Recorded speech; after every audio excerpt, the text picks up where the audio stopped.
Hey everybody, happy Monday to you all.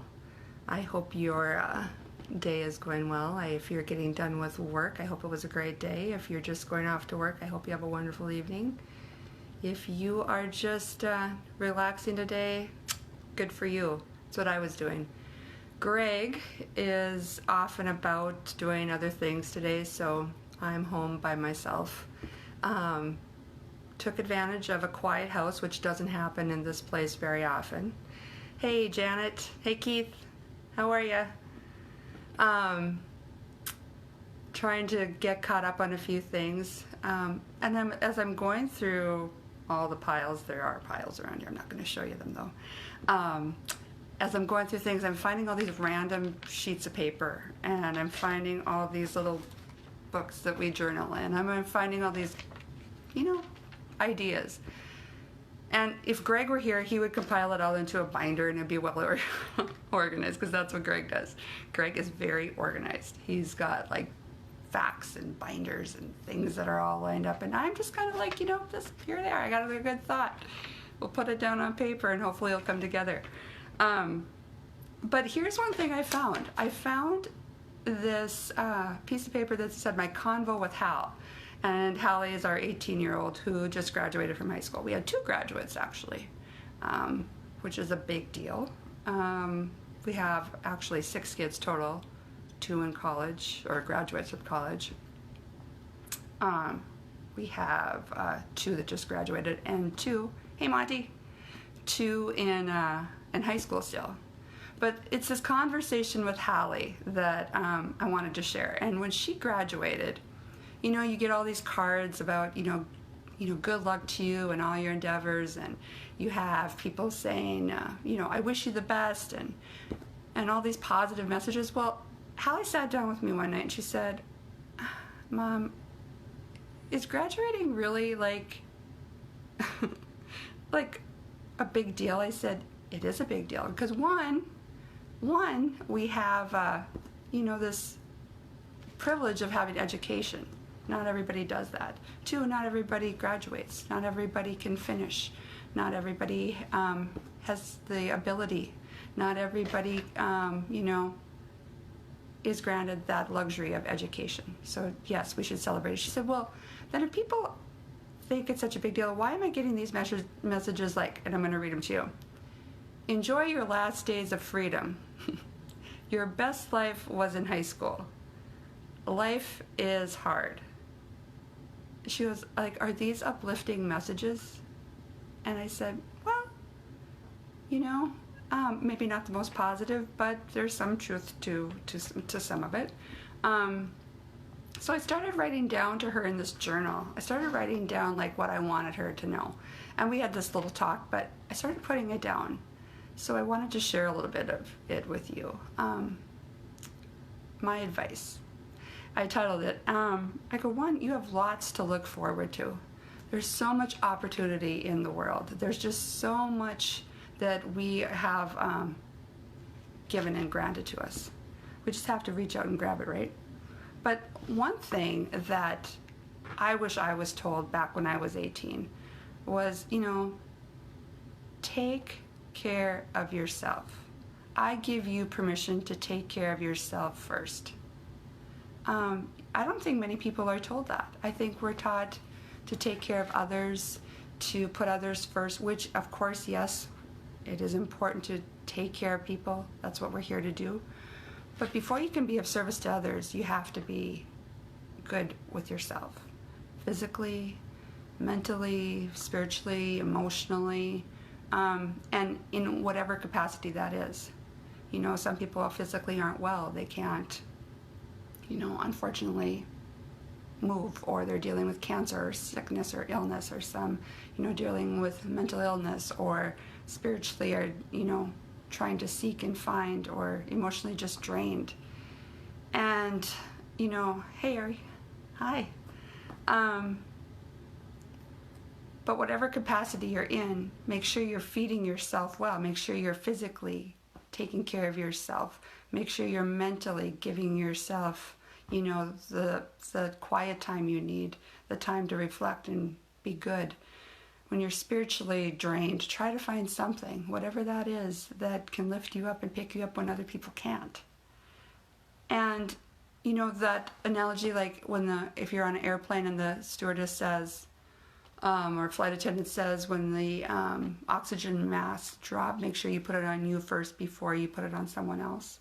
Well, that's for life. You know, you got to feed yourself oxygen. You got to make sure you're well before you can take care of somebody else. So that's my one advice to her. My one piece that like I said, I wish somebody told me, hey, Caroline, I'm sorry. I think, you know, when I was 18, you know, you're kind of all about yourself and you're thinking you know it all. You really don't. We all know that. But that doesn't just happen at 18. That can kind of happen at all stages of life. And it's good to be reminded. The other thing I wrote to her is be open to learning at all stages of life. Because if you're open to learning and you're a good student, you're going to make a great teacher in whatever you're doing, whether it be, you know, whatever job, whatever model, whatever thing you're doing. Be open to learning at all stages. Don't just think you know it all. Just don't stop reading. Just don't stop, you know, researching. Don't just stop because you've got that diploma in hand. Keep learning. Keep being, you know, receptive to what others are teaching, because this world is like the best place to learn, to go out and observe and find and meet and find new people to learn from. It's the one thing that, you know, I thought when I was 18, I grew up in a small town, and I thought, well, you know, this is life. This is all there is, really. There's, you know, a few bigger towns, and I ventured out a little bit, but when I started traveling and having the ability to meet other people and see other lifestyles and take it in and go, there's more to me. There's more in this world than just me and my little small closed area, you know, that I've lived in, which was a great area, but be open to all there is in this world. Here's my other thing I wrote to her. I said, don't let relationships, job titles, or social scenes define you. Be an authentic you. Don't lose yourself to others' desired version about who they think you are. And I got to think about that. I you know, when I wrote that, I got to think about how I lived pretty much half my life. I don't know about you, but, you know, I used to be that yes girl. I would say, yes, I'll be a part of that group. I'll bring that. I'll chair this position. I'll do whatever. And a lot of time people thought, oh, she's really active. She's involved. She's doing good. But a lot of time I was doing it just so I could take myself out of reality of what I was really dealing with, which was some kind of very painful things in my life. Instead of looking at life straight on and tackling and dealing, I did not. I immersed myself in other activities. I became that girl who would do everything for everybody else. I became that person who would, you know, drop everything for everybody else because I thought that was healthy and I thought that was good. And helping people, again, is a great thing.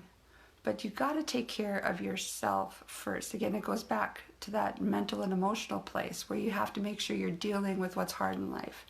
Finding the support network to help you pick yourself up. Giving you the knowledge and tools and things that make you better. You know, that's so important. And there was a time, I think it was, I was almost 35 when I thought, I gotta do this. I gotta take care of myself. I gotta start looking out for Jen, you know. I gotta start making sure that I'm okay because I'm really not taking care of everybody as well as I can. And so I lost a few people in my life because, you know what, and I'm gonna read this again, I was not their desired version of what they thought I should be. I was no longer that yes girl, that person who did everything to please everybody. I was no longer that person who worked for somebody else instead of, you know, working for the betterment myself. I didn't. And I really want my kids to know that, like, be real. Because when you're an authentic version of you, what does that bring? What does that bring to the table? It brings trust, respect, and integrity. That is like the best foundation. Hey, Janessa, how are you? When your foundation for yourself is trust, you can be trusted, you can be respected, and you can be a person of integrity because you're being a real version of you.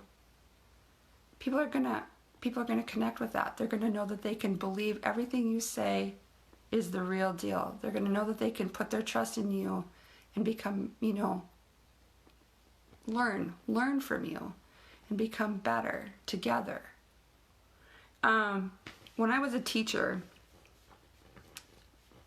I taught for quite a few years.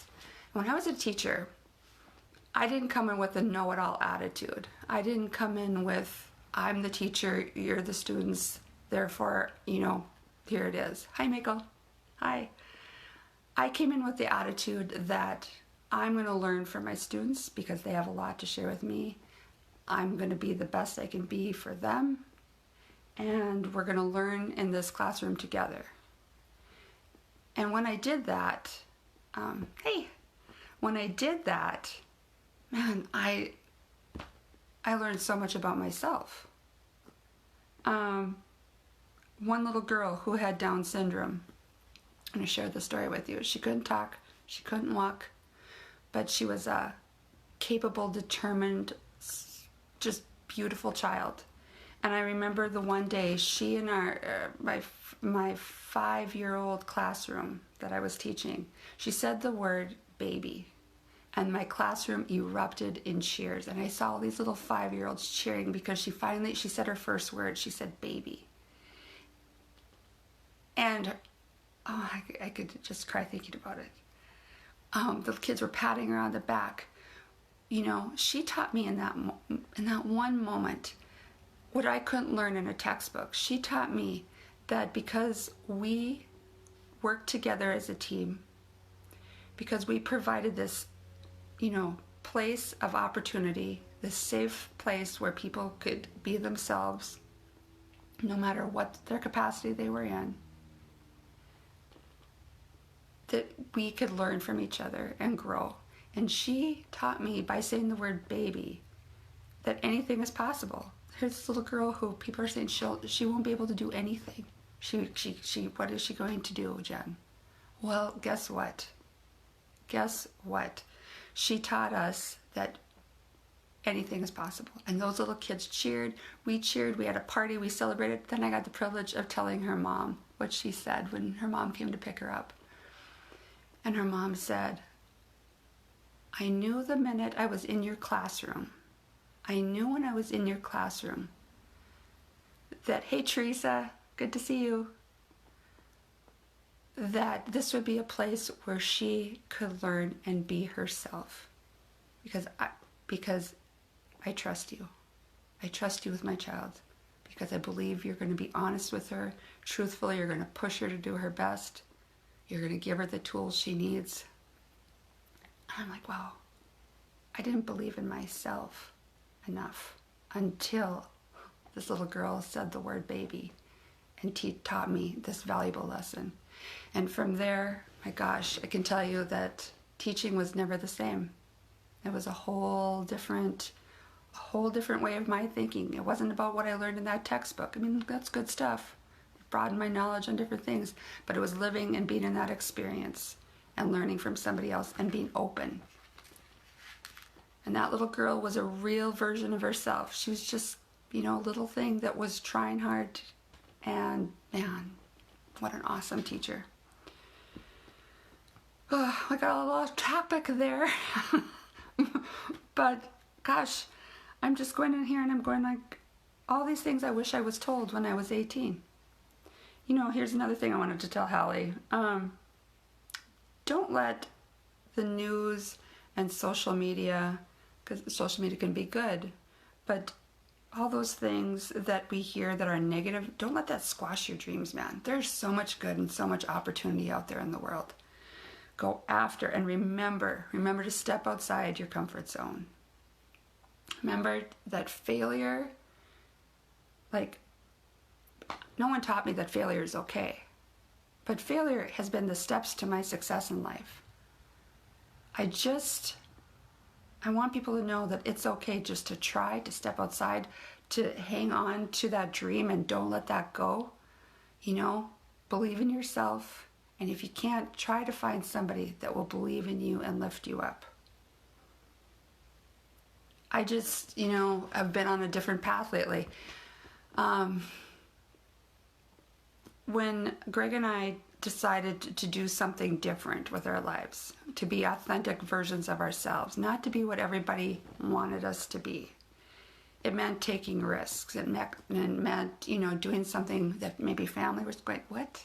What are you doing? We don't understand. It meant that it kind of went against the grain. But I've got this awesome life partner, my husband, who is with me every step of the way. And we encourage each other. We build each other up. We get things thrown at us. We, that people go, what, I don't think this is going to work. But we say, hey, we're going to turn to each other. We're going to turn to people who we're bringing in to our circle, we're learning from. And we're going to go for it. We are going to step outside our comfort zone. If we fail, hey, we've learned something more important. We've learned how to rise up and start again. We've learned how to build and grow and become trusted, respected, and people of integrity. There you go. And that's a great model for our kids. I think the best version of myself is now. I'm almost going to be almost 50. I can't believe it. Like, how did that go by? 50 years.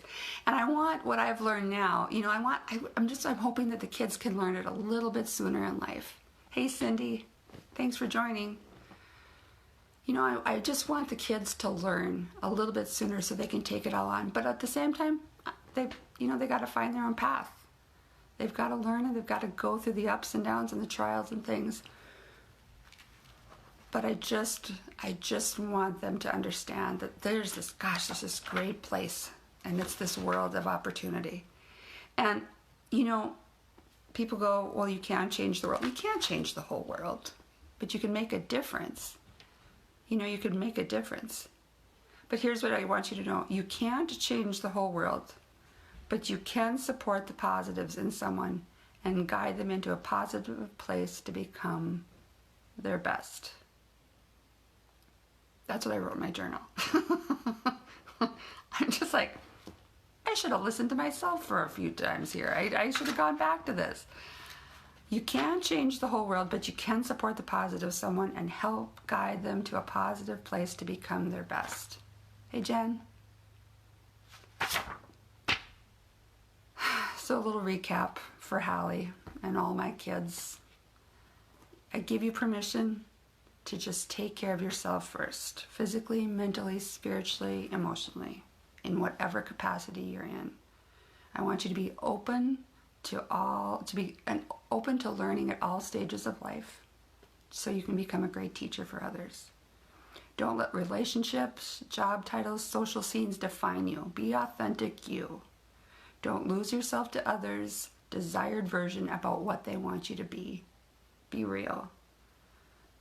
If you do this builds trust, respect, and integrity and becomes the foundation for yourself. Don't let the news or social media squash your dreams. Hey, Kristen. Go after and remember to step outside your comfort zone and challenge yourself. If you fail, the failures become the steps to success. It's okay. It's all right to fail.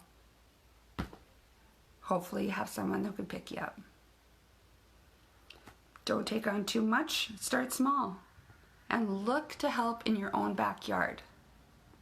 Sometimes we're thinking, I want to change the world. I want to help everybody.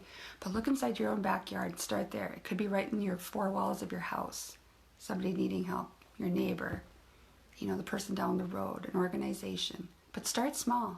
But always remember to take care of yourself first and feed yourself first so that you can help feed others. And at the end, I'm just going to end again with this. You can't change the whole world, but you can support the positives in someone and help guide them to a positive place to become their best. So there. I just shared with you my random scratches of paper put together in not the best of semblance. Not as organized as my husband probably would have. But, you know, hey Bruce, good to have you join. But I thought, I don't do Facebook Lives very often, but I just wanted to share that with you guys. So, you know, I thank you for joining. I hope your Monday's great. I hope you have had a blessed day, and hope to connect with you guys soon. Take care.